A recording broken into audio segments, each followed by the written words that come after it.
পরিবর্তন আনতে পারেন, টলিউডকে যদি হলিউড করতে পারেন, তাহলে আমাদের থেকে বেশি খুশি কে হবে? অবশ্যই করুন।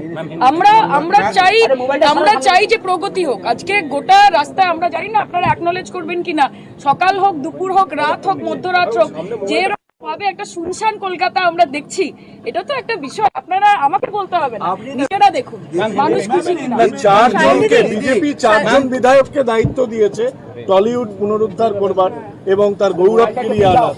এটাকে আপনি কি তারা টলিউড উদ্ধার করতে পারবেন কিনা আমি বলতে পারেন না, কিন্তু নিজেদের ক্যারিয়ার ডেফিনেটলি পুনরুদ্ধার করবে। আমি ফুল ফ্লেজেড রাজনীতিবিদ এবং আমি একজন নির্বাচিত জনপ্রতিনিধি যাদবপুর লোকসভা কেন্দ্রের, এবং দলের সঙ্গে আমি রয়েছি। আমি পশ্চিমবঙ্গ তৃণমূল যুব কংগ্রেসের সভানেত্রী। আমার কাছে ইদার অর বলে কোনো অপশন নেই। আমি অভিনয় করাকালীন রাজনীতি করেছি, রাজনীতি করাকালীন অভিনয় করেছি। আমার যখন যেটা ইচ্ছে আমি সেটা করব, সেটা বিজেপি বা বিজেপির মিডিয়া ঠিক করবে। আপনারা দেখছেন এই বেলা বাংলা, শিরোনামে সবার আগে।